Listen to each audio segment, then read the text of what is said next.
Okay, now we will start chapter number section 4, not chapter, section. That is suitability for service. Now, first we will understand what do you mean by suitability for service. तो जो भी environment में जो भी process के लिए हम लोग टैंक यूज़ करने वाला है, राइट, तो वो पैरामीटर्स के लिए हमारा टैंक सुइटेबल है कि नहीं काम करने के लिए, वो हम लोग चेक करेंगे, राइट। अभी हम लोग क्या क्या चेक करेंगे उसके अंदर, तो हम टैंक से रिलेटेड या इक्विपमेंट से रिलेटेड जो भी चीज़ें हैं सारी चेक करनी है हमको, तो ही वो सुइटेबल है कि नहीं हम लोग पता लगा सकता है। फॉर एग्जांपल, अभी हम लोग इक्विपमेंट यानी कि टैंक रेगुलरली चेक कर रहे हैं, राइट, रेगुलरली उसका मेंटेनेंस हो रहा है। हम लोग ये सोचेगा कि प्रेशर पार्ट है, तो हम लोग क्या कर रहे हैं, उसका रेगुलरली मेंटेनेंस कर रहा है, लेकिन उसका जो फाउंडेशन है वो ही कोलैप्स हो जा रहा है, तो टैंक हमारा काम करेगा क्या? डेफिनेटली नहीं करेगा। हमारा टैंक भी कोलैप्स हो जाएगा और टोटल हमारा मेहनत वेस्ट हो जाएगा, राइट। तो वो हर एक के लिए सेम है, 510 होने दो, 570 होने दो या 653 होने दो, this is fundamental same for all, right. लेकिन क्या होता है, जैसे इसके अंदर ये जो टैंक है that is only storage tank, that is not pressure vessel और right, that is only storage tank. तो इसका जो इंस्पेक्शन करने का मेथडोलॉजी है ये थोड़ा सा चेंज होता है और इसका एक्सेप्टेंस क्राइटेरिया भी थोड़ा सा चेंज होता है। जबकि दूसरा जो आइटम्स है, जो प्रेशर वेसल्स है, जो प्रेशर आइटम्स है, जो प्रोसेस में यूज़ हो रहा है, ये टैंक आपका प्रोसेस में यूज़ नहीं हो रहा है, आइदर इसमें रॉ मटेरियल फिल करेगा या इसमें फाइनल प्रोडक्ट फिल करेगा, राइट। तो इसका थोड़ा सा जो क्राइटेरिया है वो कंपेयर टू अदर इक्विपमेंट्स थोड़ा सा लिबरल है, राइट। तो अभी हम लोग इस पे थे कि भाई सुइटेबिलिटी के लिए क्या क्या चेक करेंगे। तो इसके अंदर भी प्रोसेस के अंदर जो जो यूज़ होता है पार्ट्स, उसका तो हम इंस्पेक्शन करेंगे ही करेंगे, लेकिन जिसके ऊपर ये बेस्ड है टैंक, फॉर एग्जांपल यदि किसी स्ट्रक्चर के ऊपर में टैंक को रखा गया है then we will inspect that structure also. Generally tanks base के ऊपर होता है, रिंग टाइप बेस हो या फुल कॉन्क्रीट टाइप बेस हो, lot of basis are there, 3-4 types. तो जो भी बेस है उसका भी इंस्पेक्शन करना ज़रूरी है, क्योंकि यदि हम लोग इंस्पेक्शन करके टैंक को सही रखता है लेकिन उसका बेस ही ख़राब है then it will be settle down, it will be collapsed. तो उसके सुइटेबिलिटी का मीनिंग ही यही है कि उसके साथ जो भी कनेक्टेड आइटम है, whether it is used in process और नॉट यूज्ड इन प्रोसेस, सब काम को ध्यान रखना है। क्लियर? ओके, तो अब हम स्टार्ट करते हैं। When the result of the tank inspection show that a change has occurred from the original physical condition of the tank, the evaluation shall be made to determine its suitability for continued use. सही है, यदि उसका physical condition change होता है for any of the reason, तो हमको suitability check तो कर ही लिया, क्योंकि चेक करने से ही मालूम चला कि उसके अंदर कुछ डिफरेंस आया है। फिर उसका जो भी आता है रिजल्ट, रिपेयरिंग हो, अल्टरेशन हो, डिसमेंटलिंग हो, रीलोकेशन हो या रिकन्स्ट्रक्शन हो, जो भी हम डिसीजन देते हैं for any of the reasons, वो हमको करना है। अब ये क्या कह रहा है, the following list of factors for consideration is not all inclusive for all situations, right?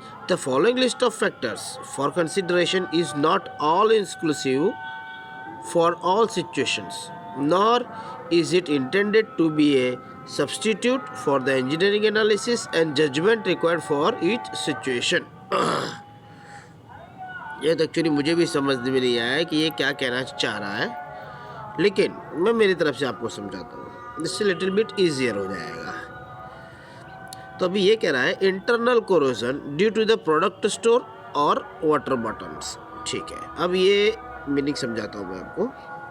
Now, external corrosion due to environmental exposure, stress levels and allowable stress levels, properties of the stored product such as specific gravity, temperature and corrosivity, metal design, temperature at the service location of the tank,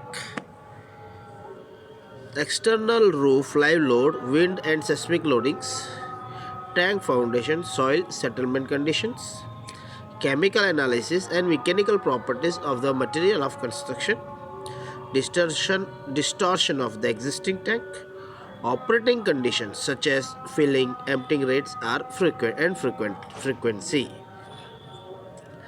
Okay. तो अभी ये कहना चाहता है the following list of factors for considering is not inclusive for all situations. Okay.